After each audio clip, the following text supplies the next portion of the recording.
আজকে দ্বিতীয় অধ্যায়। আমাদের প্রিয় বক্তা শ্রীমতী কৃষ্ণা দাস আমাদের ভীষণই আদরণীয়, ভীষণই পছন্দের সুবক্তা, সুকণ্ঠী, এবং তার গুণের সীমা নেই, তার শেষ নেই। তারই জীবনের কথা আমরা শুনছিলাম, তারই কণ্ঠে, তারই ভাষাতে। তো আজকে তার পরবর্তী অংশ আমরা আবার শুনবো। তো আমি একটুকু সময় নষ্ট না করে কৃষ্ণাদির কাছে চলে যাচ্ছি। কৃষ্ণাদি, আপনি আপনার বক্তব্য শুরু করুন। হ্যালো, শোনা যাচ্ছে? হ্যাঁ দিদি, শোনা যাচ্ছে, শোনা যাচ্ছে। ঠিক আছে। শ্রীমা শ্রী অরবিন্দকে জানাই শতকোটি প্রণাম। সোসাইটির সব ভাই বোনেদের জানাই শুভেচ্ছা ও ভালোবাসা, আর অম্লানকে জানাই অনেক ধন্যবাদ। শুরু করছি আমি। দুইজনেরই যুগ্ম লীলায় ভুবন হলো আলোকময়, জড়র তখন ইচ্ছা হলো হয়ে উঠতে চৈতন্যময়। উঠল বেজে সুপ্ত বিনা সপ্ত সুরের আনাগোনা, অমরাবতীর নন্দন বন দুয়ার ভেঙে করল জয়। মায়ের আশিস ছড়িয়ে গেল হেথায় হোথায় সবখানে, নিদ্রিত জন উঠল জেগে, উঠল সব প্রাণে। আধার ভরা তামস নিশা হয়ে উঠল জ্যোতির্ময়। আমার কথা বলার আগে একটু ভালো কথা বলে নিই। আমরা সবাই সাধনা হয়তো করে উঠতে পারছি না, কিন্তু সাধন পথের প্রস্তুতি পর্বে আছি। অধ্যাত্ম পথের অনুসারী হয়ে থাকার চেষ্টা করে চলেছি। প্রশ্নটা হলো কেন? এই দিকে আগ্রহ থাকার কারণ কি? প্রশ্ন করলে কেউ বলবে শান্তি পেতে এসেছি, কেউ বলবে ঈশ্বরকে পেতে এসেছি, কেউ বলবে একটা সুন্দর ভাগবত জীবন যাতে যাপন করতে পারি, তাই ভাগবত প্রসাদ নিতে এসেছি। আসলে আমরা সবাই কিছু না কিছু পেতে এসেছি, নিতে এসেছি, কেউ কিছু দিতে আসেনি। ফলে কিছুদিন গেলে আশা পূর্ণ না হলে আমরা ডিপ্রেসড হয়ে পড়ি। ডিপ্রেসড হয়ে এক পথ থেকে আর এক পথে গিয়ে দেখি যে সেখানে আবার কিছু পাওয়া যাচ্ছে কিনা। এই সমস্যার সমাধান কি? না, অ্যাটিটিউড মাস্ট বি চেঞ্জড। আমাদের অ্যাটিটিউডটা চেঞ্জ করতে হবে। কিছু দিতে চাইলে ভগবানও দুহাত করে দেন। তো কি দেব? তার তো সবকিছু আছে। দেব বিশ্বাস, নির্ভরতা, আস্থা, ভালোবাসা। আমার সব চাওয়াটুকু তাকে দিলে তিনি সব পাওয়াটুকু দেবেন। অষ্টাবক্র সংহিতায় আছে, অধুরেব সুখী শান্ত বন্ধ মুক্ত ভবিষ্যসি। সুখী হবে, শান্ত হবে, মুক্ত হবে। শ্রীমা শ্রী অরবিন্দের কাছে প্রার্থনা করি আমরা যেন নিষ্ঠা ভরে আন্তরিকতার সঙ্গে আমাদের সবটুকু তাঁতে দিতে পারি। আমরা যেন আমাদের ফোকাস এতেই রাখতে পারি, ফোকাস বিতে যেন সরে না যাই। তাদের কাছে প্রার্থনা করে শুরু করছি। আমি আগের দিন যা বলেছিলাম, তারপর কলেজ সার্ভিস কমিশনের পরীক্ষা দিলাম। দেওয়ার পর খুব ইচ্ছে হলো রামকৃষ্ণ মিশনে দীক্ষা নেব, কারণ ওই একটা পথেরই খবর পেয়েছিলাম। কথামৃত পড়া ছিল, তাই জন্য ভাবলাম সেখানেই দীক্ষা নেব। তো যখন আমি ইউনিভার্সিটি হোস্টেলে ছিলাম, সে সময় আমার একজন ক্লাসমেটের কাছে শ্রী মায়ের ব্লেসিংস দেখেছিলাম। সে বলেছিল পন্ডিচেরিতে চিঠি লিখলে নাকি ব্লেসিংস পাওয়া যায়। যাই হোক, তখন এই দিকের আর কোনো কথা জানতাম না, ফলে আকৃষ্টও হলাম না। তো শিলিগুড়িতে রামকৃষ্ণ মিশন কিন্তু ছিল না, একটা প্রাইভেট আশ্রম ছিল। সেখানকার একজন মহারাজ আমাদের কলেজে আমাদের ফিলোসফি অনার্সের ক্লাস নিতেন।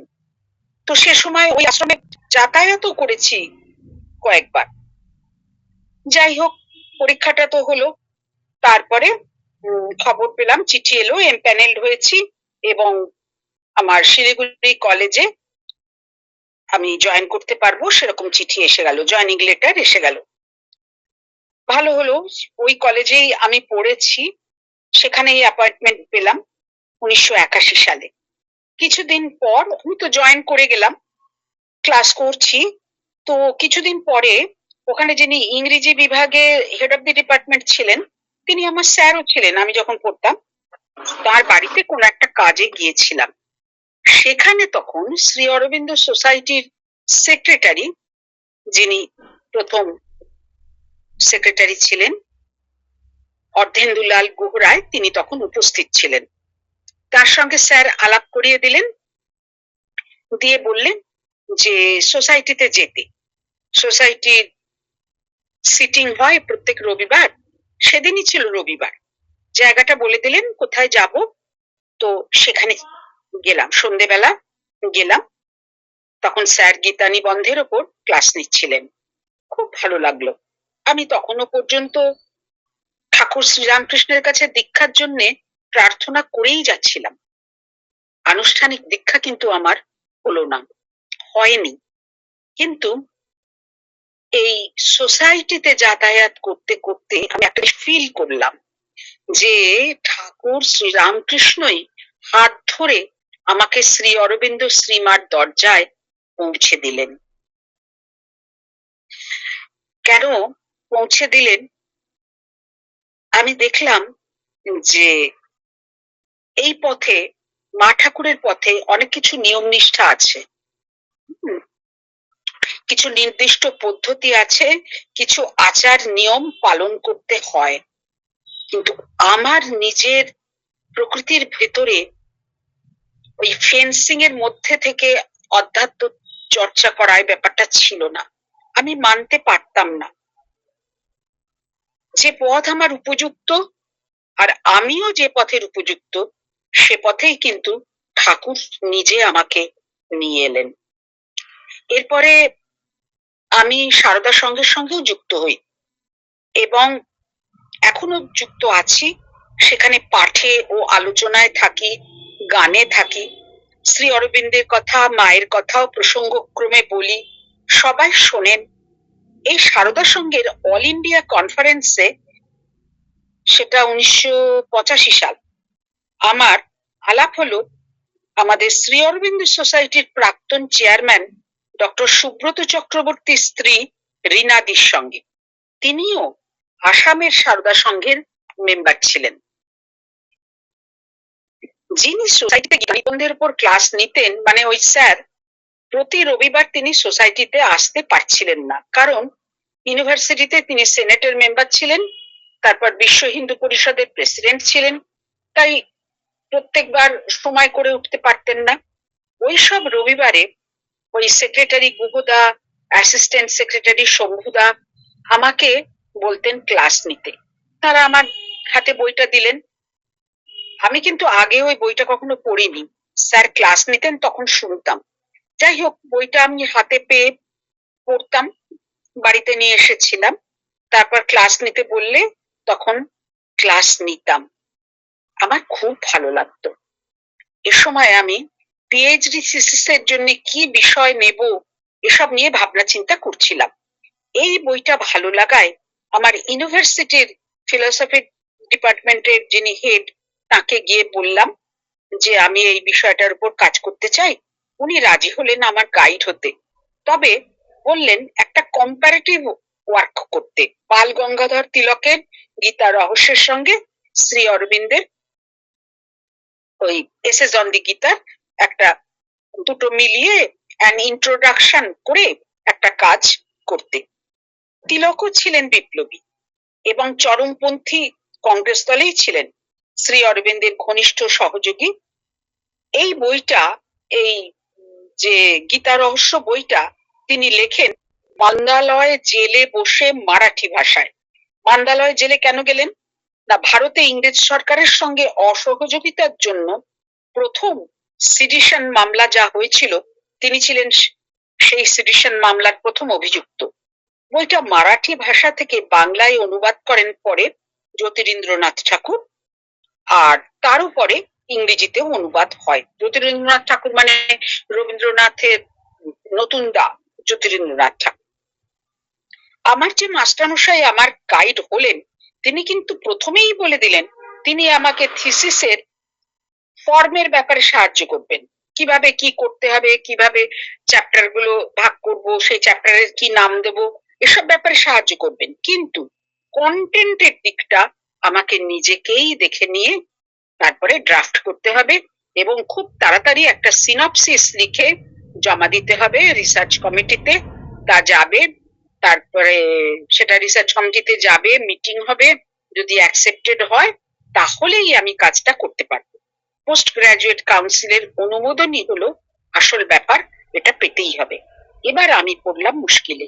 একে তো কেউ কিছু দেখিয়ে দেবার মতো নেই, তার উপর তিলকের নিজের বই বা তার মতের আলোচনার উপর কোনো বই কিছুই তো পেলাম না।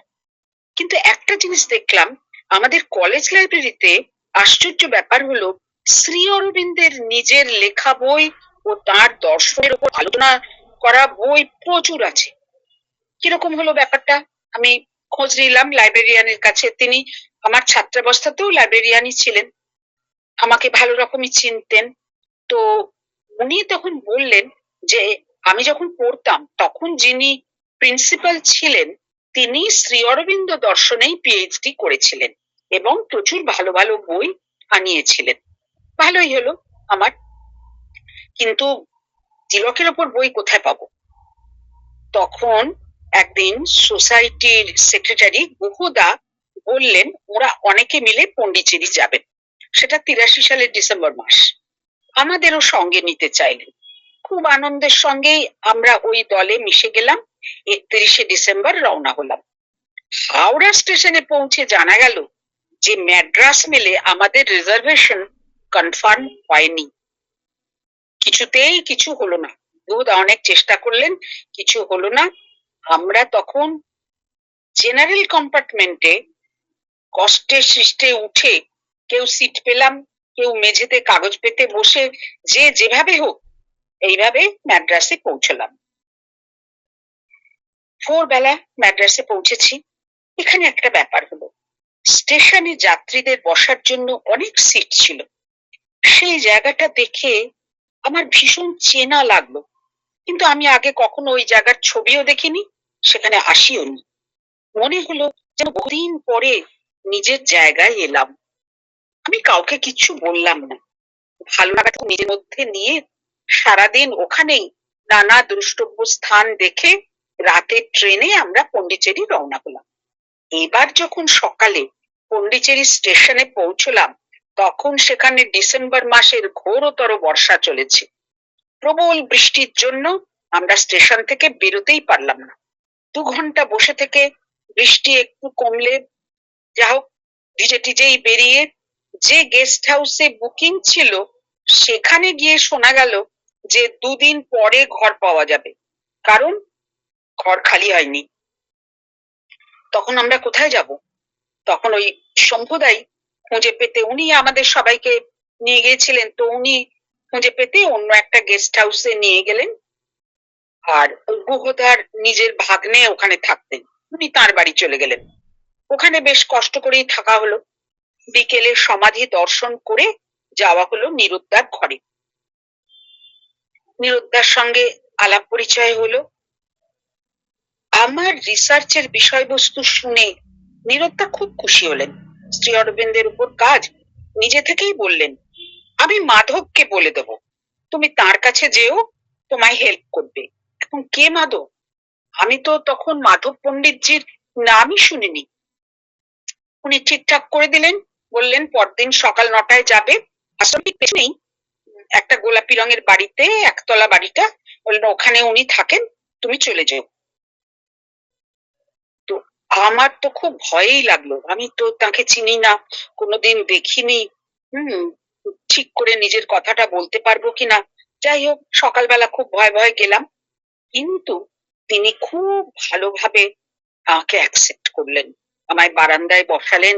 সেখানে একটা খুব সুন্দর গণেশজির মূর্তি ছিল, সামনে ফুল টুল দেওয়া, ওইখানে বসেই পড়াতে শুরু করলেন। জিজ্ঞেস করলেন আমার কোথায় কোথায় অসুবিধে। তো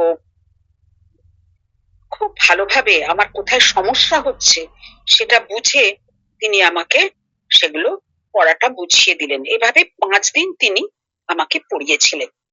তারপরও পড়াশুনো কি করে চালাবো? তখন নিরুদ্দা বললেন, তুমি লাইব্রেরিতে চলে যাও। লাইব্রেরিতে গিয়ে পড়বে। গেলাম।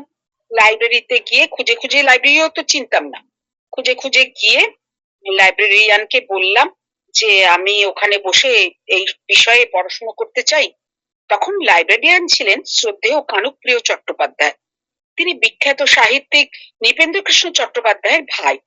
তিনি নিজে আমাকে সঙ্গে নিয়ে গিয়ে কোন কোন আলমারিতে আমার দরকারি বই আছে সব চিনিয়ে দিলেন। দিয়ে বললেন যে তুমি নির্দিষ্ট সময়ে এসে এখান থেকে বই নিয়ে যে কোনো ঘরে বসে পড়বে।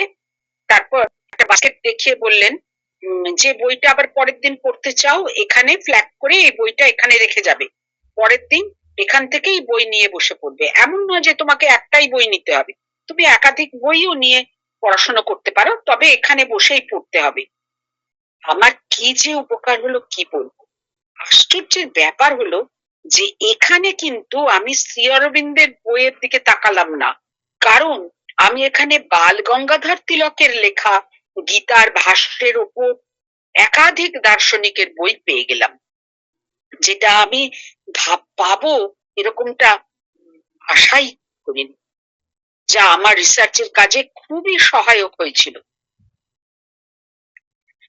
তো কানুপ্রিয়দার কাছে আমি খুবই স্নেহ পেয়েছি। যখনই যেতাম উনি যতদিন ছিলেন কত গল্প করতেন, কিভাবে নিজে আশ্রমে চলে এসেছিলেন সে গল্পও করতেন। আমাকে খালি বলতেন, তুমি একা একা আসো সেই আসাম থেকে। আমি বলতাম, না আমি আসামে থাকি না, আমি তো শিলিগুড়িতে থাকি। উনি বলেন, ও শিলিগুড়ি আসাম ও একই হলো, সবটাই সমান দু। যাই হোক, খুব চমৎকার তার ব্যবহার এবং খুবই হেল্পফুল। তারপরে একবার গিয়ে শুনলাম উনি আর নেই, চলে গেছেন। লাইব্রেরিয়ান হয়েছেন দেবরঞ্জন দা। তিনিও খুব ভালো ছিলেন, খুব হেল্পফুল। আমি একবার অনুরোধ করাতে তিনি লাইব্রেরিতে, তখন জেরক্স মেশিন এসে গেছে, তিনি আমাকে নিজে অমল কিরণের কিছু লেখা মাদার ইন্ডিয়াতে যা বেরিয়েছিল নিজে দাঁড়িয়ে জেরক্স করে আমাকে দিয়েছিলেন। তার আগে আমি আহ, অনুমতি নিয়ে কানুপ্রিয়দার কাছ থেকে বাইরে থেকে জেরক্স করতাম। যাই হোক, এরপর কিছুদিন বাদে গিয়ে দেখলাম দেবরঞ্জন দার ডেস্কে বকুল বলে একটি ছেলে বসে আছে লাইব্রেরি কাউন্টারে। সে আবার আমাদের নর্থ বেঙ্গল ইউনিভার্সিটি ফিলসফি ডিপার্টমেন্টেই পড়তো। আমিও তো সেখানেই পড়েছি। সেও খুব হেল্পফুল ছিল। একটা ব্যাপার ঘটেছিল সেই প্রথমবার 1 জানুয়ারির মেডিটেশন। খুব ভোরে সমাধির সামনে বসেছিলাম। যখন সুনীলদার বাজনা শুরু হলো, জানতাম না যে ওই বাজনাটা সুনীলদার, আমি তাও জানতাম না। একটা অসম্ভব সুন্দর অপার্থিব বাজনা যেই শুরু হলো, আমার মনে হলো আমার ভেতরে থাকা বন্ধ দরজাগুলো একটার পর একটা খুলে যাচ্ছে।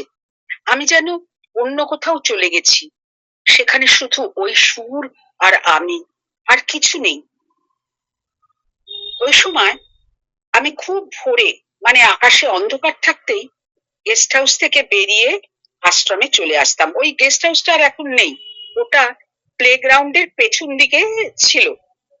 তো একটা বাড়ির পাশ দিয়ে আসতাম, দেখতাম সেখানে একজন, জানলা দিয়ে দেখা যেত, পেছন ফিরে বসে পিয়ানোতে সুর বাজাচ্ছেন। আমি দাঁড়িয়ে দাঁড়িয়ে শুনতাম, কি যে ভালো লাগতো। পরে আমি জানতে পেরেছিলাম তিনি সুনীল দা, সুনীল ভট্টাচার্য, মায়ের প্রিয় সুরকার। ওই সুর শুনে আমি সমাধিতে যেতাম, গিয়ে দেখতাম সমাধিতে কিভাবে ফুল সাজানো হচ্ছে। যাই হোক, সেখান থেকে তারপর যখন চলে এলাম পন্ডিচেরি থেকে, কিন্তু নিরুদ্দার সঙ্গে চিঠিতে যোগাযোগ ছিল। সাধারণত নিরুদ্দা চিঠি পেয়েই উত্তর দিতেন, পোস্ট কার্ডে সংক্ষিপ্ত উত্তর। প্রতি বছর ওখানে যেতাম যখন, তখন মাস দুয়েক আগেই ট্রেনের টিকিট কেটে নিরুদ্দাকে চিঠি লিখতাম অ্যাকোমোডেশনের জন্য। নিরুদ্দা ইন্টারন্যাশনাল গেস্ট হাউসে ঘরের ব্যবস্থা করে দিতেন। একবার তো জুথিদির বাড়িতে ব্যবস্থা করে দিয়েছিলেন, সেবারে গেস্ট হাউস পাওয়া যায়নি, তাই জন্যে। প্রথমবারে আর একটা ঘটনা ঘটেছিল, সেটা হচ্ছে যে মেডিটেশনের পরে কি হলো, আমরা আমাদের লাইন করে নিয়ে গেল লাইব্রেরি হাউসের দোতলায়। লাইব্রেরি হাউসের দোতলায় যে ঘরে মা শ্রী অরবিন্দ থাকতেন সেটা দর্শন করে বাইরে বেরিয়ে বারান্দায়, ওই বারান্দাটাতেই 1926 সালে 24শে নভেম্বর যে ওভার মাইন্ড কনসাসনেস নেমে এসেছিলেন শ্রী অরবিন্দের ওপরে, সে ঘটনাটা ওই বারান্দাতেই ঘটে। তো ওখানে আসার পরে সেখানে নিরুদ্দা বসেছিলেন, তিনি সব লাইনের সবাইকে একটা করে ব্লেসিংস কার্ড, ওই বনায়ানি ব্লেসিংস কার্ড, একটা করে ক্যালেন্ডার, একটা করে বড় বড় সোনপাপড়ি আমাদের সবাইকে দিয়েছিলেন। এখন প্রথমবার পন্ডিচেরি থেকে ফেরার পর আমি খুব অসুস্থ হয়ে পড়লাম। মাস তিনেক ধরে ভোগার পর আমার একটা অপারেশন হলো, তারপরেও আমি সুস্থ হচ্ছিলাম না, আরো 1 মাস লেগে গেল। তারপর আস্তে আস্তে সেরে উঠলাম। তবে তখনও নিয়মিত চেষ্টা করতাম কোন রকমে সোসাইটিতে একবার যেতে এবং নিরুদ্দার সঙ্গে চিঠিতে যোগাযোগ রাখতে। যদিও সোসাইটি বলছি বটে, কিন্তু তখনও সেই সংস্থাটা কিন্তু পুরোপুরি সোসাইটির আন্ডারে ছিল না, একটা স্বশাসিত সংস্থায় সেটা ছিল। এরপর হঠাৎ করে স্টেটসম্যান কাগজে দেখলাম একটা বিজ্ঞাপন যে পন্ডিচেরি ইউনিভার্সিটিতে একটা রিফ্রেশার কোর্স হবে, যাদের বেশ কিছুদিন চাকরি হয়েছে তারা সেখানে জয়েন করতে পারবে। কিন্তু সেখানে একটা লাইন লেখা ছিল, আমি যেটা মিস করলাম সেটা হচ্ছে ওই কোর্সের ক্যাচমেন্ট এরিয়া আছে, আর সেই ক্যাচমেন্ট এরিয়া হলো তামিলনাড়ু আর কেরালা। আমি তো সেটা দেখিনি। আমি এখান থেকে অ্যাপ্লাই করলাম, আর করে 1990 সালে একটা কোনো কারণে আমায় কলকাতায় যেতে হয়েছিল, তো সরাসরি পন্ডিচেরি চলে গেলাম। ইউনিভার্সিটি তো তখনও বিল্ডিং টিল্ডিং কিছুই হয়নি, ওই লসপেটে টেগোর আর্টস কলেজ ছিল, সেখানেই অফিস, সেই অফিসেও চলে গেলাম, গিয়ে বললাম আমি অ্যাপ্লাই করছি। তারা তো হতবাক, আপনি অ্যাপ্লাই করেছেন, করে সরাসরি চলে এলেন, কিন্তু আমরা তো এখান থেকে তেমন কোনো চিঠি পাঠাইনি যে আপনি আসুন। কিন্তু আমার কেন যেন মনে হচ্ছিল সেরকম একটা চিঠি আমি পেয়েছি। কি করে মনে হলো আমি জানি না, আমি বারবার অনুরোধ করলাম, তখন তারা বললেন ঠিক আছে, আপনি যখন এসেই গেছেন এত দূর, তাহলে আমরা দেখছি কি করা যায়। আপনি কোথায় আছেন? আমি বললাম আমি সুইট হোমে আছি, সুইট হোমের অ্যাড্রেস দিলাম। বলে যে যদি আপনাকে অ্যাকোমোডেশন দিতে পারি, চিঠি যাবে আপনার কাছে, কিন্তু আমরা আপনাকে কোনো টাকা পয়সা দিতে পারবো না। সবাই পাবে টাকা পয়সা, আপনি পাবেন না। ঠিক আছে, তাই সই। ও মা, কিন্তু শেষ পর্যন্ত চিঠি এলো, আমি সেই রিফ্রেশার কোর্সে জয়েন করলাম এবং সমস্ত টাকা পয়সা, যাতায়াতের ভাড়া, তাছাড়া ওখানে গিয়ে জয়েন করেছি বলে টাকা, সব কিছুই কিন্তু আমি পেয়ে গেলাম। এই সময় আমি প্রায় 1.5 মাস পন্ডিচেরিতে ছিলাম। কেন? কোর্সটা ছিল 1 মাসের। ওই সময় সোমবার থেকে শনিবার পর্যন্ত আমি ক্লাস করতাম, তারপর শনিবার বিকেল বেলা আশ্রমে চলে আসতাম। গেস্ট হাউসে আগে থেকেই ব্যবস্থা করা থাকতো, শনিবার রবিবার গেস্ট হাউসে থেকে রোববার সকালে লাইব্রেরি ওয়ার্ক করে সোমবার সকালে আমি হোস্টেলে ফিরে যেতাম। লাইব্রেরি ওয়ার্কটা এখানেই করতে হতো, কারণ ইউনিভার্সিটির লাইব্রেরিটা সদ্য গঠিত হওয়ায় সেরকম বেশি বই টই কিছু ছিল না। তো তাতে তো কোনো বিল্ডিংও ছিল না, যেখানে ক্লাস হতো তার পাশেই কতগুলো ঘরে, 3টে ঘরে মেয়েদের ছিল অ্যাকোমোডেশন, 2টো ঘরে ছেলেদের। আমরা মোট 26 জন ছেলে মেয়ে ছিলাম, কিন্তু কেউই সেখানে আমি ছাড়া শ্রী অরবিন্দ দর্শনে আগ্রহী ছিলেন না। প্রত্যেক সপ্তাহে ওই উইকেন্ডে তো আমি চলে যেতাম। উইকডেসে আশ্রম থেকে নন্দিতা দি আর ভাবিন ভাই, তারা আশ্রমাইট, তারা আবার আমাকে দেখাশুনো করতে চলে আসতেন, ঠিক বাড়ির লোকের মতো। অনেক খাবার দাবার, ফ্লাস্কে করে কফি এসব করে নিয়ে আসতেন। তাদের কাছেও অনেক স্নেহ পেয়েছি। আমার প্রথম জন্মদিনও ওই বছরে ওখানেই পালিত হয়। প্রথম জন্মদিন মানে প্রথম জন্মদিন, আমার জীবনে কোনোদিন এর আগে জন্মদিন পালিতই হয়নি। আমাদের পরিবারে সেরকম প্রথাই ছিল না। জীবনে এই প্রথম জন্মদিন পালিত হলো। 15ই আগস্ট প্রথমে শ্রী অরবিন্দের ঘর দর্শন করেছিলাম, আর তার 4 দিন পরে আমার জন্মদিনে ওই ঘরে বসে মেডিটেশন করার সৌভাগ্য হলো। সেবারেই আলাপ হলো নিরুদ্দার ভাগ্নি ডলিদি, জুথিদি, বানিদি তাদের সঙ্গে। তাদের বাড়িতেও তারা যেতে বললেন, গেলাম। নিরুদ্দার বোনকেও দেখলাম, এই ভাগ্নিদের মা। প্রতিবার তার কাছে যখন যেতাম অনেক স্নেহ পেয়েছি তার কাছে। দাদাদের সঙ্গেও আলাপ হলো। মিসদা, বিভাসদা, সুভাষদা সবাই আমাদের আপন করে নিয়েছিলেন। আমার প্রথম জন্মদিনের দিন দুপুরে নন্দিতাদি নেমন্তন্ন করেছিলেন। বিকেলে নিরুদ্দার ঘরে ডলিদি সবাইকে বললেন জন্মদিনের কথা। খাওয়া দাওয়া হলো। নিরুদ্দার ঘরের একটা ক্যাবিনেট খুলে ডলিদি আমায় একটা রুমাল উপহার দিলেন। ওই সময়ও আমি রোজ ভোরে যখন আশ্রমে যেতাম 2টো করে গোলাপ ফুল নিয়ে যেতাম, একটা লাল একটা হলুদ। সমাধিটা কি সুন্দর করে তখন সবাই সাজাতেন, সবই ভালো। আমি সেখানে 2টো ওই ফুলও রেখে দিতাম। কিন্তু একটা ব্যাপার আমার ভালো লাগতো না। সেটা কি না, একটা খুব বড় আর ভারী ফুলদানি অনেক ফুল দিয়ে মধ্যিখানে রেখে দিতেন। আমার কিরম মনে হতো শ্রী অরবিন্দের বুকের উপর কত ভারী একটা ফুলদানি বসিয়ে দিল, তার তো কত কষ্ট হচ্ছে। আমি মায়ের কাছে প্রার্থনা করতাম ওরা যেন ওটা পাল্টে ছোট করে দেয়। আশ্চর্য হয়েছিলাম, অনেক বছর বাদে সত্যিই দেখলাম একটা নিচু ছোট ফুলদানিতে 2-3টি পদ্ম ফুল সাজিয়ে মাঝখানে বসানো। আমার খুব ভালো লেগেছিল। চম্পকলাল জিকেও 2বার দর্শন করেছিলাম ওপরে গিয়ে। উনি তখন মৌন অবস্থায় ছিলেন। আর একটা হয়েছিল প্রথমবারই ঘটনা, নলিনীদাকে দর্শন করার সৌভাগ্য। উনি তখন খুবই অসুস্থ ছিলেন। আমি ঘরের বাইরে দাঁড়িয়েছিলাম, পর্দা ফেলা ছিল ঘরে। এমন সময় হঠাৎ পর্দাটা উড়ে গেল। আমি দেখলাম নলিনীদা খাটের ওপর শুয়েছিলেন।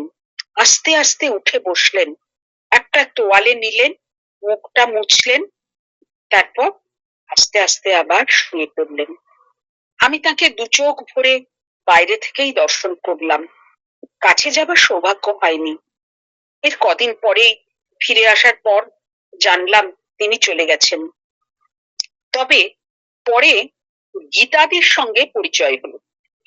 গীতা চক্রবর্তী, তিনি ওই ঘরের ব্যবস্থাপনায় ছিলেন। পরিচয় হবার পরে গীতাদি বললেন রোজ সকালে ওই ঘরে আসতে, ফুল সাজানোর কাজে সাহায্য করতে। আমি যেতাম। আমি শিখলাম কিভাবে রজনীগন্ধা ফুল সাজাতে হয়, কিভাবে গোলাপ ফুল সাজাতে হয়, এগুলো শিখলাম। রজনীগন্ধা প্লেটে করে সাজিয়ে দিলে সেটা নলিনীদার ঘরেই তিনি রাখতেন, আর গোলাপ ফুল যেটা সাজিয়ে দিতাম নিয়ে চলে যেতেন ওপরে শ্রী অরবিন্দের ঘরে। দর্শন দিনের আগে ওখানে সবাই ঘর ঝাড়াঝুড়ি করে, যেমন আমরা এখানে পুজোর আগে নববর্ষের আগে ঘর ঝাড়ি, সেরকম ওখানে নলিনীদার ঘর ঝাড়ায় সাহায্য করতে ডাকতেন গীতাদি। আগস্ট দর্শনে যদি যাই, গেছি তখন আগস্ট দর্শনের আগে বা নভেম্বর দর্শনের আগে বা ফেব্রুয়ারি দর্শনের আগে ওখানে থাকলে গীতাদি ডেকে নিতেন, তখন ঝাড়াঝুড়িতে সাহায্য করতাম। নলিনীদার জিনিসগুলো সাজিয়ে রাখতাম। তার কত ব্যক্তিগত জিনিস স্পর্শ করবার সৌভাগ্য হয়েছিল। একবার গীতাদি বললেন সব চেয়ারের ঢাকনা তৈরি করে নিয়ে যেতে। কাপড়ের রঙও বলে দিলেন, পেল ব্লু। আমি ওই রঙের শাটিন কাপড় কিনে মাপ নিয়ে এসেছিলাম, মাপ মতো সব ঢাকনা করে নিয়ে গিয়ে পরিয়ে দিলাম।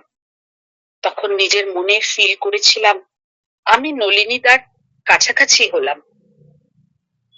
আমার একবার খুব ডায়রিয়া হয়েছিল, তখন গীতাদি তার বাড়ি থেকে কাঁচকলার ঝোল করে এনে ভোরবেলা আমায় দিয়ে বলেছিলেন ডাইনিং রুমের ডালটা খাবে না, এই ঝোল দিয়ে ভাত খাবে। কত যে স্নেহ, যত্ন, ভালোবাসা পেয়েছি কি বলবো। ওখানকার আশ্রমিক ছিল ডালিয়া সরকার। সে একজন প্রতিষ্ঠিত লেখিকা। ডালিয়া আমাকে একটা বই দিয়েছিল, নলিনীদার লেখা মধুচ্ছন্দা মন্ত্রমালা।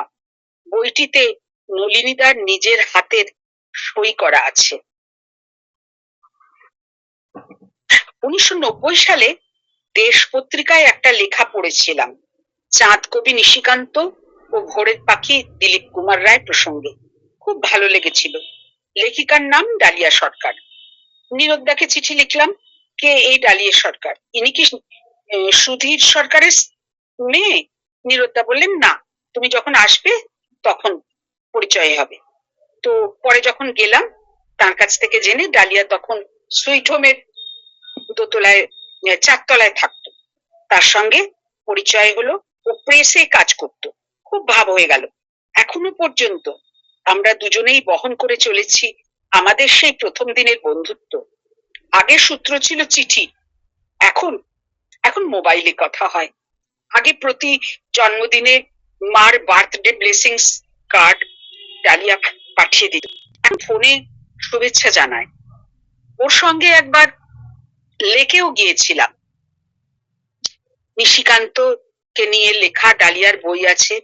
আর এই সেদিন কদিন আগেই দেখলাম রিসেন্টলি ওর একটা বই প্রকাশিত হয়েছে, শ্রী মায়ের জীবনী বইটা। সেটা বোধহয় ওভারম্যান ফাউন্ডেশন বইটা প্রকাশ করেছে। এখন সে কেয়ারে থাকে, কিন্তু থাকলেও লেখালেখি সে চালিয়ে যাচ্ছে। ভবন থেকে প্রকাশিত সন্ধিৎসা পত্রিকায় নিয়মিত লেখা ব্যবহার হয়। আমারও লেখালেখিতে উৎসাহ আছে জেনে নীরদদা আমাকে বললেন, তুমি পুরোধায় লেখা পাঠাও।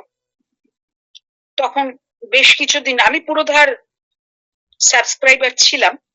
তারপর কবিতা ও গদ্য রচনা পুরোধায় বেশ কিছু বেরিয়েছিল।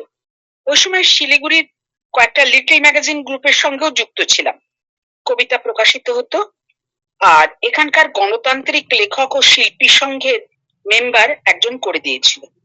তাদের অধিবেশনে সাহিত্য আলোচনা হতো, সাহিত্য পাঠ হতো, সেখানেও যেতাম। এরপর আসি দুমন ভাইয়ের প্রসঙ্গে। আমি তার নাম জানতাম না, তাকে চিনতাম না, খালি দেখতাম। সমাধির সামনে তার ঘরের বারান্দায় রোজ বসে থাকতাম। খুব বড়সড় চেহারা, বড় স্ট্রাকচার তার। তো তার চটি জোড়াও ছিল খুব বড় বড়। আমি যেখানে বসতাম সেখানেই তার ছেড়ে রাখা থাকত। একদিন হঠাৎ তিনি আমার মাথায় হাত রেখে আমায় ঘরের ভেতর ডাকলেন। আমি খুব ভয় পেলাম। কি জানি, হয়তো আমি বসে থাকি বলে তার অসুবিধে হয়, হয়তো তাই বকাবকি করবেন, বসতে বারণ করবেন। যাই হোক, ভয় ভয় তো ঘরে গেলাম। তিনি আমায় বসতে বললেন। বসলাম। তখন ড্রয়ার থেকে একটা খাম বের করে তার থেকে একটা কার্ড বের করলেন, করে আমার দিকে তাকিয়ে বললেন, do you know what is this? আমি বললাম না। তখন উনি বললেন, দেখো, এখানে একদিকে শ্রী অরবিন্দের ব্যবহার করা ধুতির টুকরো, আর একদিকে শ্রী মার ব্যবহার করা শাড়ির টুকরো। এটা তুমি রেখে দাও। কার্ডটা ছিল 1972 সালের 15ই আগস্টের। আমি তো অভিভূত হয়ে গেলাম। আমার চোখ দিয়ে জল পড়তে লাগলো। সেই কার্ড আমার কাছে রেলিক্সের সমান মর্যাদা সম্পন্ন। তারপর থেকে পন্ডিচেরি গেলেই দুমন ভাইয়ের কাছে যেতাম।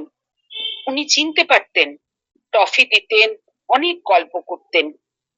ওর নাম, ওর পরিচয় আমি জেনেছিলাম অরিন্দমদার কাছ থেকে। সেই কার্ড আমি মাথায় করে ছুঁয়ে নিয়ে এসেছিলাম। বিশেষ বিশেষ দিনে এখনো সেই কার্ড আমি মাথায় ঠেকাই। নীরুদের ঘরে বিকেল 4টে থেকে চায়ের আসর বসতো। ডলিদি ওই সময় চা করতেন। নীরুদা তো খেতেনি, উপস্থিত সবাইকেও দিতেন। চায়ের সঙ্গে টাও থাকতো। প্রতিদিনই কেউ না কেউ কিছু না কিছু নিয়ে আসতেন। কতজনের সঙ্গে তখন আলাপ হয়েছিল, মালাদি, জবা, জয়শ্রী, সুজাতাদি, আরো কতজন। জবা জয়শ্রীর সঙ্গে খুব বন্ধুত্ব হয়ে গিয়েছিল। এমনকি পরিচয় হয়েছিল সিনেমা পরিচালক দেবকী বসুর ছেলে দেবকুমার বসুর সঙ্গে। তিনিও ফিল্মের মানুষ ছিলেন, কিন্তু শ্রী অরবিন্দর ভক্ত ও নীরোদ্দার খুব কাছের লোক ছিলেন। খুব ভোরে প্রায় অন্ধকার থাকতে নীরোদ্দার ঘরে আসতেন হাতে 2টি ফুল নিয়ে কল্যাণদা, কল্যাণ চৌধুরী। তিনি ছিলেন জেনারেল জেএন চৌধুরীর কাকা। ভারী সুরসিক মানুষ ছিলেন। তিনি একজন কৃষি বিজ্ঞানী ছিলেন। আশ্রমের চাষবাসের দিকটা দেখতেন। অনেক জমিও তিনি আশ্রমকে দান করেন। গণেশ মন্দিরের উল্টো দিকে একটা বাড়ি তখন ছিল, সে বাড়ির একতলায় উনি থাকতেন। অনেকবার সেখানে গেছি তার কাছে। রবীন্দ্রনাথের গল্প খুব করতেন, কারণ রবীন্দ্রনাথের ভাইঝি ইন্দিরা দেবী, যিনি বিবিদি বলে প্রসিদ্ধ, সেই ইন্দিরা দেবী ছিলেন কল্যাণদার খুড়িমা। ইন্দিরা দেবীর স্বামী প্রমথ চৌধুরী, সবুজপত্রের সম্পাদক বীরবল, তিনি ছিলেন কল্যাণদার কাকা। আর কল্যাণদার দিদি, তিনি থাকতেন ওপরতলায়, তার নাম ইলাদি, আর তার স্বামী বিজনদা। তাদের অনেক বয়স হয়েছিল, তারাও খুব ভালো ও অতিথি বৎসল ছিলেন। এই ইলাদি আবার ছিলেন শিশু সাহিত্যিক লীলা মজুমদারের বান্ধবী। লীলা মজুমদারের পাকদণ্ডী বইতে তার প্রসঙ্গ আছে। মালাদি আমাকে তাদের বাড়িতে নিয়ে গিয়েছিলেন। একটু বেলায় 10টা নাগাদ নীরোদ্দার কাছে আসতেন অরিন্দমদা। অরিন্দমদার আসল নাম ছিল অরবিন্দ বসু। মা তার নাম দিয়েছিলেন অরিন্দম, তবে তিনি নিজে ব্যবহার করতেন অরবিন্দ নামটাই। চিঠির শেষে লিখতেন অরবিন্দ। তার বইতেও লেখা থাকতো অরবিন্দ বসু, মানে তিনি যেসব বই লিখেছেন। তার সঙ্গে পরিচিত হয়েছিলাম আমার সাবজেক্টের সূত্রে। তিনি দর্শন বিষয়ের একজন অত্যন্ত নামী ব্যক্তিত্ব ছিলেন।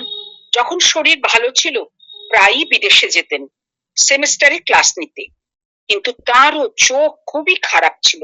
2 চোখেই রেটিনাল ডিজেনারেশন হয়েছিল। শেষের দিকে নিজে পড়তেও পারতেন না, চিঠির উত্তর দিতেন আন্দাজে। কিন্তু কত কিছু যে শিখেছি, জেনেছি ওর কাছে, কি বলবো। খুবই স্নেহ করতেন। ওর লেখা চিঠিগুলো দেখলে বোঝা যায় কত কষ্ট করে লিখতেন। গবেষণা নামে একটি অত্যন্ত উচ্চমানের ইংরেজি পত্রিকা প্রকাশিত হতো Shri Aurobindo International Educational Centre থেকে, হয়তো এখনো হয়। উনি ছিলেন তার সম্পাদক। দেশি বিদেশি বিখ্যাত সব শ্রী অরবিন্দ পথের লেখকের লেখা সেখানে প্রকাশিত হতো। আমি ছিলাম ওই পত্রিকার গ্রাহক। প্রতিবার আমাকে বলতেন, তুমি তোমার কর্মক্ষেত্র থেকে এবং সংসার থেকে মাস 3 ছুটি নিয়ে চলে এসো, সত্যিকারের পড়াশোনায় মন দাও। হলো না। আমার আর তার সুপারভিশনে থেকে সত্যিকারের পড়াশুনো, তা আমার হলো না। আমি এত বড় সুযোগ পেয়েও তা কাজে লাগাতে পারিনি। শেষের দিকে তিনি কানেও শুনতে পেতেন না। চোখও নষ্ট হয়েছিল, কোমরও নষ্ট হয়ে গেল। স্বাভাবিকভাবে চলতেও পারতেন না, কোমর ভেঙে নিচু হয়ে চলতেন। একটি মেয়ে ওর কাছে গবেষণা করত, সে ওর বাড়িতে থাকতো, ওর দেখাশোনা করত। 2012 সালে শেষ দেখা হয় আশ্রমের নার্সিং হোমে। ডলিদিও তখন সেখানে অ্যাডমিট ছিলেন। ডলিদিকেই দেখতে গিয়েছিলাম। ডলিদি বললেন, অরিন্দমদাও আছেন। দুজনকেই শেষ দেখা দেখলাম। অরিন্দমদার তখন 94 বছর বয়স, নিজেই বললেন সে কথা। স্মৃতি একেবারে পরিষ্কার।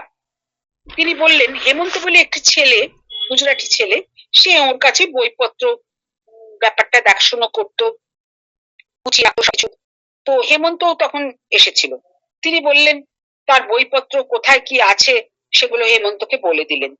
তিনি আশা করেছিলেন যে ফিরে গিয়ে আবার তার লেখাপড়ার কাজে থাকতে পারবেন, কিন্তু তার 7 দিন বাদেই তিনি চলে যান। যতবার ওখানে গেছি প্রতিবারেই তার কাছে পড়াশোনা করতে যাওয়ার সুযোগ তিনি দিয়েছেন। এক একদিন রাত প্রায় 10টা বেজে যেত। আমি ওই বাগানটা পেরিয়ে, গভর্নমেন্ট বাগানটা পেরিয়ে ছুটতে ছুটতে ফিরে গেস্ট হাউসে আসতাম। আমায় ওর লেখা বই তো দিয়েছিলেন, একটা টর্চও দিয়েছিলেন। আমার চোখ খারাপ বলে বলতেন সর্বদা টর্চ সঙ্গে রাখতে। তার স্ত্রী শোভারানী বসু ছিলেন ক্যালকাটা ইউনিভার্সিটির প্রথম মহিলা লেখাপড়া করা ডিলিট, মানে সাম্মানিক নন, লেখাপড়া করা। তার থিসিস যেটা ছিল সেটাও তিনি আমাকে পড়তে দিয়েছিলেন। নীরবদার জন্মদিন 17ই নভেম্বর, কিন্তু শ্রীমা লোকান্তরিতা হওয়ার পর থেকে, শ্রীমা তো চলে গেলেন 17ই নভেম্বর, তো নীরবদার জন্মদিন পালিত হতো 18ই নভেম্বর। ওই দিন এশাদি আসতেন, খুব আনন্দ করতেন সবাই মিলে। এশাদি ছিলেন রাষ্ট্রগুরু সুরেন্দ্রনাথ বন্দ্যোপাধ্যায়ের নাতনি, দিলীপ কুমার রায়ের ভাগ্নি। নীরবদা তাকে নিয়ে লেখেন অ্যান এক্সট্রা অর্ডিনারি গার্ল নামে একটা বই। তো এশাদিও খুব ভালো ছিলেন। একবার নীরবদা আমার থাকার ব্যবস্থা করেছিলেন এশাদি যে ফ্ল্যাটে থাকতেন তার সামনের ফ্ল্যাটে। তখন রাত্রির 12টা পর্যন্ত এশাদির সঙ্গে বসে কত গল্প হতো। এশাদি আমাকে অনেক কথা বলতেন শ্রীমা সম্বন্ধে, শ্রী অরবিন্দ সম্বন্ধে। তখন উনি খুব অসুস্থ, কিন্তু তাও গল্প করতেন, আমাকে উঠতেই দিতেন না। একবার নীরবদার ঘরের পাশে দেবুদার ঘর খুলে সেখানেই তার জন্মদিন পালিত হলো। শ্রদ্ধালু একটা বড় ভিডিও ক্যামেরা এনে অনেক ছবি তুললো। সবাই খুব আনন্দ করলাম। সবাই চলে গেলে নীরবদা আমায় ডেকে নিলেন, ডেকে তার লেখা গানের বই আমায় উপহার দিলেন। তখন তার 99 বছর বয়স। বইটা ছিল উঁচু একটা তাকের উপর। আমাকে বললেন পেরে দিতে। আমি কিন্তু তুলে উঠে পারতে পারলাম না। তখন নীরবদা আমাকে বকাবকি করে, কিছুই পারো না তোমরা, এসব বলে টলে নিজেই টপ করে উঠে পড়লেন। উঠে পড়ে বইটা নামিয়ে তিনি আমায় উপহার দিলেন। কিন্তু 100তম জন্মদিনে তিনি খুব অসুস্থ ছিলেন, জ্বর হয়েছিল, দেবুদার ঘরেই শুয়েছিলেন। সেই সময় কবি অমল কিরণ স্ট্রেচারে করে এসে শুভেচ্ছা জানিয়েছিলেন, কারণ তারও আবার তখন পা ভেঙে গিয়েছিল। দুজনে খুব বন্ধু ছিলেন, এসে শুভেচ্ছা জানালেন। আর জন্মদিনের উৎসবের আয়োজন করেছিল অমিতা মেহরা স্কুলে।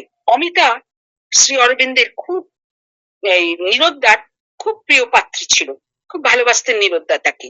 সে দিল্লিতে নস্টিক বলে যে সেন্টারটা আছে, সেটা অমিতাই প্রথম শুরু করে, তারপর ওই যাতো। তারপর আরো 3 বছর নীরবদা আমাদের মধ্যে ছিলেন, কিন্তু কথা বলতেন না। আমি ওই সময় নভেম্বর দর্শনে যেতাম, তখন আমার নীরবদার একটু শুশ্রূষা করার সৌভাগ্য হয়েছিল। উনি কথা বলতেন না, কিন্তু ইশারায় বুঝিয়ে দিতেন কি চান। ডলি দিয়ে আমাকে খাবারটা দিয়ে বলতেন, নীরবদা খেতে চাইছেন না, মামা তো খেতে চাইছেন না, তুমি একটু একটু করে খাইয়ে দাও, তোমার হাতে খাবেন। আমি একটু একটু করে খাইয়ে দিতাম, খেতেন নীরবদা। তারপরে মোজা পড়তে চাইতেন না। আমি খুব চোখ বড় বড় করে তাকিয়ে গম্ভীর হয়ে মোজাটা পরিয়ে দিতাম, পাছে ঠান্ডা লাগে, গোলাপি রঙের একটা মোজা। তখন আর কিছু বলতেন না, মোজাটা পরে নিতেন। এভাবে তার একটু শুশ্রূষা করার, সেবা করার সৌভাগ্য আমার হয়েছিল। তারপর একবার অরিন্দমদা চিঠিতে জানালেন নীরবদা চলে গেছেন, কিন্তু কথা না বললেও অরিন্দমদা বলেছিলেন যে নীরবদার ভেতরে ভেতরে সাধনার কাজ চলছিল। শ্রীনন্দু পত্রিকায় নীরবদার লেখা কিছু চিঠি ছাপা হয়। তখন শ্রীনন্দু পত্রিকার সম্পাদক সুপ্রিয় বাবু আমাকে একটা চিঠি লেখেন। চিঠিতে অনুরোধ করেন যে আমাকে লেখা নীরবদার চিঠির কয়েকটি চিঠির জেরক্স কপি করে পাঠাতে। আমি পাঠিয়েছিলাম। 2টি চিঠি সেখান থেকে ছাপা হয়েছিল। আগে জন্মদিনে শ্রী অরবিন্দের ঘরে বসে মেডিটেশন করার সুযোগ হতো।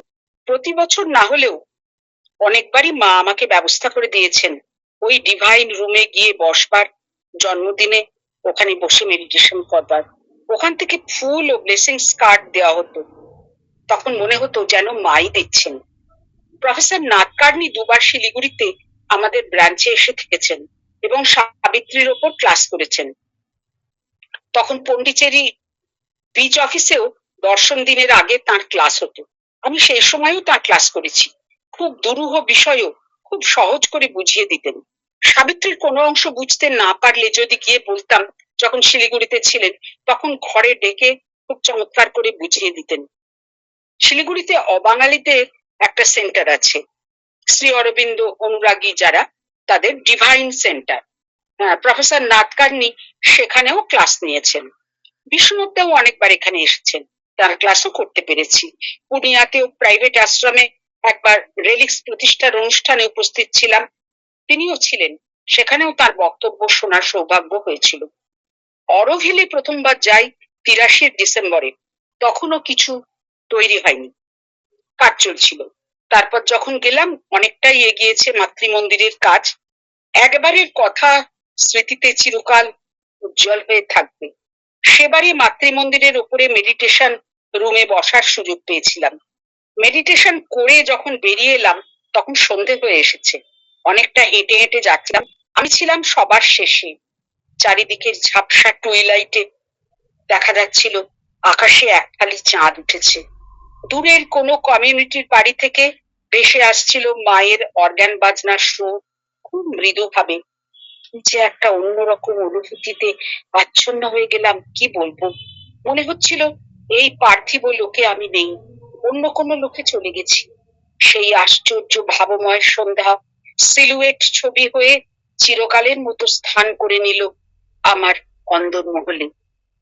একবার একলা পন্ডিচেরিতে আসছিলাম ত্রিচি এক্সপ্রেসে কলকাতা থেকে। ওই ট্রেনটা রাত ১২টায় ভেল্লিপুরম স্টেশনে নামিয়ে দিল। আমি খুঁজে পেতে একটা লেডিস ওয়েটিং রুমে গিয়ে বসলাম। আর কেউ ছিল না। খুব অস্বস্তি হচ্ছিল, অত নির্জনতায় ভয়ও লাগছিল। মনে মনে মাকে ডাকতে লাগলাম। হঠাৎ ভীষণ সুন্দর জুঁই ফুলের গন্ধে ঘর ভরে গেল। আমি খুব আশ্চর্য হলাম। গন্ধটা আমার চারিদিকে যেন ভেসে বেড়াতে লাগলো। আমার মন থেকে সব ভয় অস্বস্তি চলে গেল। বেশ একটা আনন্দ বোধ করলাম। তারপর খানিক বাদে দেখলাম ৪-৫ জন অবাঙালি মেয়ে এসে বসলো ওই ঘরে ভোর ৪টের সময়। তখন ওরাও পন্ডিচেরি যাবে বলেই এসছিল। ৪টের সময় সবাই মিলে পন্ডিচেরি চলে গেলাম বাসে করে। আরেকবার পন্ডিচেরি থেকে একজনের অনুরোধে মার ও শ্রী অরবিন্দের দুটো বিশাল বড় বড় ফটো ট্রেনে করে নিয়ে আসছিলাম। সেবারে কিন্তু আমি একলা ছিলাম না, আমাদের এখানকার ব্রাঞ্চের আরেকটি মেয়েও ছিল, ওর নামও কৃষ্ণা। সারা ট্রেন আমরা এক অদ্ভুত সুগন্ধের মধ্যে ছিলাম, দুজনেই সেই গন্ধ পেয়েছিলাম।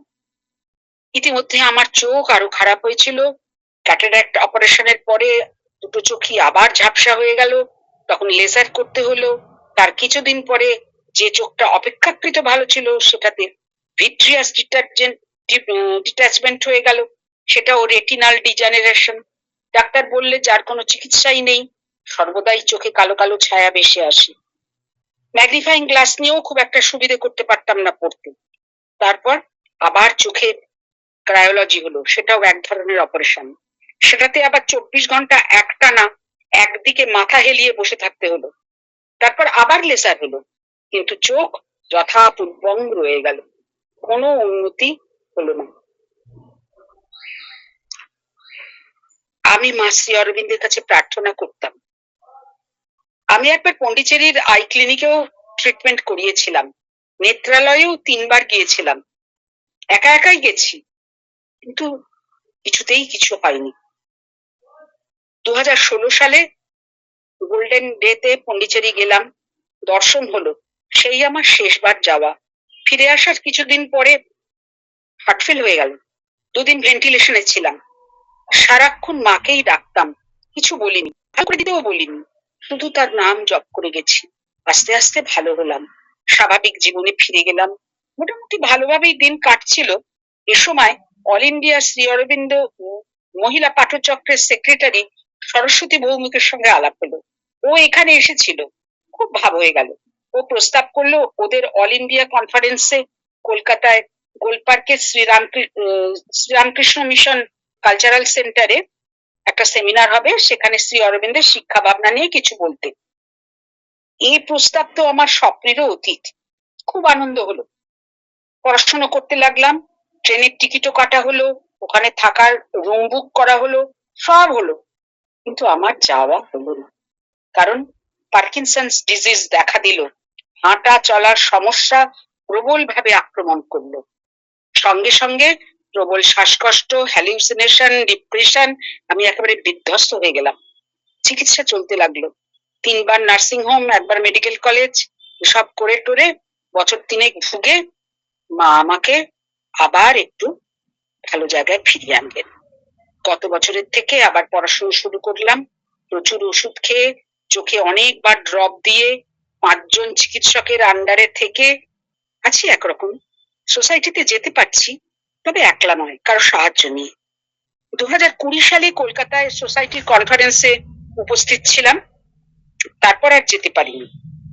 প্রথম কনফারেন্সে যাই 2020 সালে, পরে ক্যানিং এ, গৌহাটিতে, অশোকনগরে, আসানসোলে, বাঁকুড়ায় 2বার, ভদ্রপুরে সব কনফারেন্সে গেছি।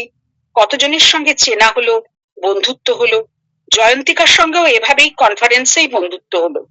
তারপরে ও কতবার শিলিগুড়িতে এলো, তখন তো বন্ধুত্ব গিয়ে পৌঁছলো হৃদ্যতায়। এই সময় দেখা দিল করোনা। করোনাতে কি হলো, একটা সুফল হলো কি না, অনেকগুলো গ্রুপ তৈরি হলো, যে গ্রুপগুলো অনলাইনে ক্লাস করতে লাগলো, সেগুলো শোনা, কোনটাতে বলা, তার ভেতরে আমি যুক্ত হতে পারলাম। হ্যাঁ, প্রথম যে গ্রুপটাতে যুক্ত হবার জন্য ফোন এসেছিল, তার অ্যাডমিন বম্বে থেকে ফোন করেছিল। 6 বছর ধরে ওই গ্রুপটাতে আছি। এছাড়াও আরো 3টে গ্রুপের সঙ্গে যুক্ত আছি। শিলিগুড়ি আমাদের সেন্টারেরও গ্রুপ আছে, আর এখন যে আমি বলছি এটাও তো স্টেট কমিটির গ্রুপেই। পন্ডিচেরিতে গিয়ে আশ্রমে থাকতে খুব ভালো লাগতো, মনে হতো নিজের বাড়িতে এলাম। ছোট থেকে আমার কেন যেন আমার বাড়িটাকে নিজের বলে মনে হতো না, এমনকি খুবই সমাদরে থাকলেও মনে হতো চারপাশের আত্মজনেরা আমার আপনজন নন, যে কোনো দিন আমায় তাড়িয়ে দেবেন। আমি কোথাও কোনো ভাঙাচোরা বাড়ি দেখেই ভাবতাম, যদি তাড়িয়ে দেয় তাহলে এখানে এসে থাকবো। এখনো এমন মনে হয়। পন্ডিচেরি গেলে কিন্তু একটা ফিলিংস হতো যে সাংসারিক সম্পর্কের বাইরে আমার একটা আলাদা ব্যক্তিত্ব আছে, সেখানে আমি কোনো সম্পর্কে বাঁধা নই, কারো কাছে আমার কোনো দায় নেই, সারাদিন নিজের মতো থাকতাম। এমনও হয়েছে হয়তো 3-4 দিন একটাও কথা বলিনি। সমাধিতে গিয়ে বসে থাকতাম, মেডিটেশন করতাম, সমুদ্রের ধারে হাঁটতাম, জওহরলাল নেহরু রোডের দোকানগুলো দেখতে দেখতে হাঁটতাম, প্লেগ্রাউন্ডের মেডিটেশনে গিয়ে বসতাম। সবকিছুর ভেতরে নিজেকে খুঁজে পেতাম। ছোট আমির কাছ থেকে পালিয়ে বড় আমির খোঁজ পেতাম। এখন তা খোঁজার চেষ্টা করি এই অনলাইনের কথোকথার মাধ্যমে। পুরোনো দিনের কথা বলতে বলতে পন্ডিচেরির মধুময় দিনগুলোতে ফিরে গিয়েছিলাম। এত কথা একসঙ্গে তো বলা হয় না, যা বলা হলো তার থেকে অনেক না বলা কথা, ভুলে যাওয়া প্রসঙ্গ, আরো অনেক সাধক সাধিকার প্রসঙ্গ না বলা রয়ে গেল। তবে সবকিছু তো বলা যায় না, কিছু উপলব্ধি, অভিজ্ঞতা নিজের ভেতরেই রয়ে যায়। এমনি করেই সব আস্বাদন নিয়েই আসবো যাব চিরকালের এই আমি, অভিজ্ঞতা সমৃদ্ধ হব। একদিন হয়তো জেগে উঠবেন আমার ভেতরেও চৈত্য পুরুষ। সবাইকে ধন্যবাদ জানিয়ে শেষ করছি 4টে লাইন বলে, মা শ্রী অরবিন্দকে প্রণাম জানাচ্ছি। যোগী ঋষির কাব্য সুধা গড়িয়ে তোলে মন ও প্রাণ, আবার কখন কবিতা যেন ধ্যান গম্ভীর বৃন্দগান। যোগী হয়ে ধ্যানে বসেন, যদিও 2 চোখ থাকে খোলা, গুরু হয়েও লিপি পাঠান, রাত্রি জাগেন আত্মভোলা। তিনি আমায় ডাক পাঠালেন, তাই তো আমি তার দুয়ারে, ফেরার বেলায় পাথেও নি এদিক সেদিক ঝুলি ভরে। অন্যরকম ঘর বসত আমার সাথে শেষ বেলাতে, বন্ধু হয়ে আসেন গুরু, হাতটি রাখেন আমার মাথে। কখনো বা পিতা হয়ে হাস্য মুখে দেন অভয়, কখনো বা মাতা হয়ে বাধার প্রাচীর করেন লয়। সবাইকে নমস্কার, ধন্যবাদ।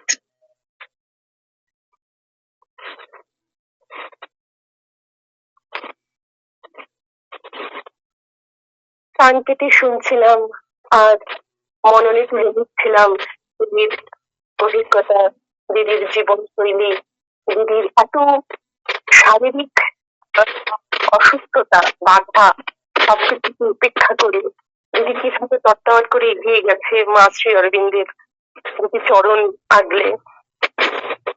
এই সবটুকু নিয়ে আমাদের আজকে ছিল মাননীয় ইস্যু। আবার সময় হলে আবার আমরা দিদিকে ডেকে নেব। দিদিকে অনেক ভালো আশা জানাচ্ছি, ধন্যবাদের তো কোনো পরিসরই নেই। অনেক অনেক ভালোবাসা, আন্তরিকতা, অনেক রকম ভাবে দিদিকে বলছি, দিদি তুমি আরো সুস্থ থাকো, আরো ভালো থাকো, আরো সাবলীল ভাবে তোমার সবকিছু আমাদের জন্য বেরিয়ে আসুক, আর অনেক কিছু তোমার কাছ থেকে আমরা নিতে পারবো। আমিও সবাইকে ভালোবাসা জানালাম। হ্যাঁ দিদি, সেটাই। আজকে তাহলে আমরা সাংস্কৃতিক অনুষ্ঠানে চলে যাই। আজকে সাংস্কৃতিক অনুষ্ঠানে দুটি নাম আমার কাছে এসেছে, একটি শুক্তরাদির গান শুনবো, আবার শাশ্বতীদের গানও শুনবো। আমি শুক্তরাদিকে ডেকে নিচ্ছি তার গান আমাদের সামনে তুলে ধরবার জন্য। আমরা সকলে শুনবো। পরম প্রভু শ্রী অরবিন্দ দিব্যজননী মা মীরার শ্রীচরণে আমার বিনম্র প্রণাম। উপস্থিত সকলকে আন্তরিক শুভেচ্ছা ও শ্রদ্ধা জানাই। আমি শ্রদ্ধেয় নিরোদ্দার রচনায় একটি মাতৃসঙ্গীত গাইছি।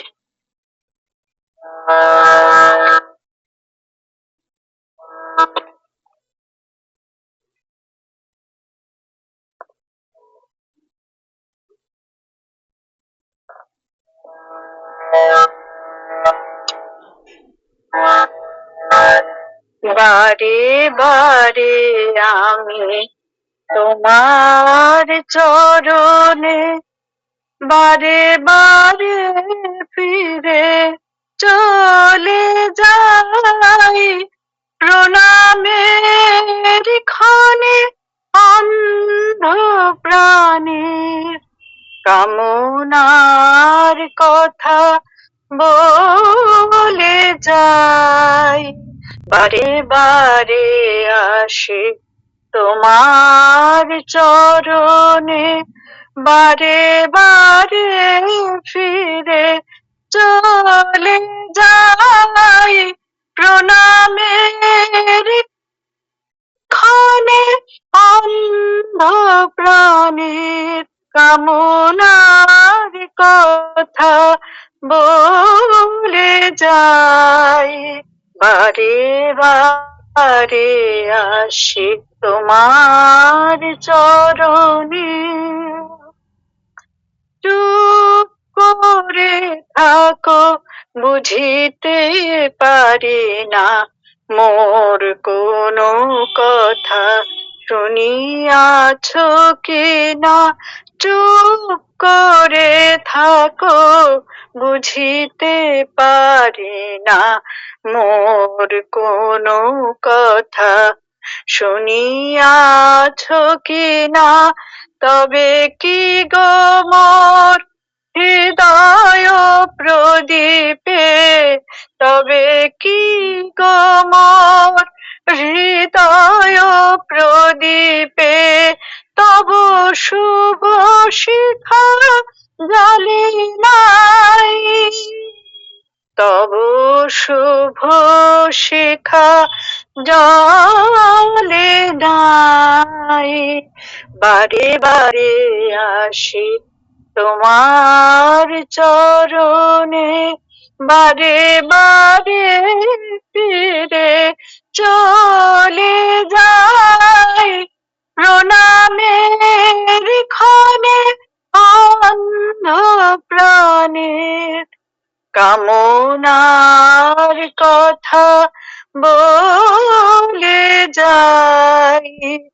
বারে বারে আসি তোমার চরণে, আকুল স্মরণে তবু বুক বাঁধি সাজাই তোমার জ্যোতির সমাধি। আকুল স্মরণে তবু বুক বাঁধি সাজাই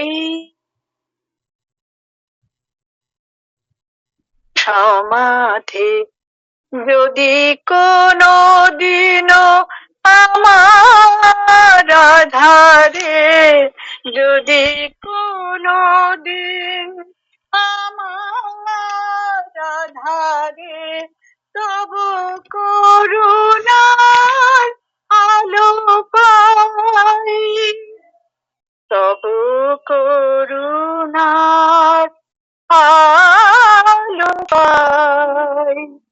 বারে বারে আসি তোমার চরণে, বারে বারে আসি তোমার চরণে, বারে বারে আসি তোমার চরণে। জয় মা। খুবই সুন্দর একটি গান শুনলাম, একদম মনটা ভরে গেল। আমি এরপর ডেকে নিচ্ছি শাশ্বতী দিকে।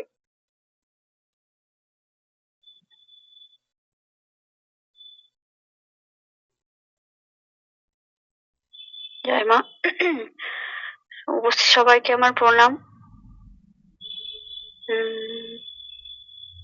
তুমি নির্মল করো মঙ্গল করে, মলিন মর্ম মুছায়ে।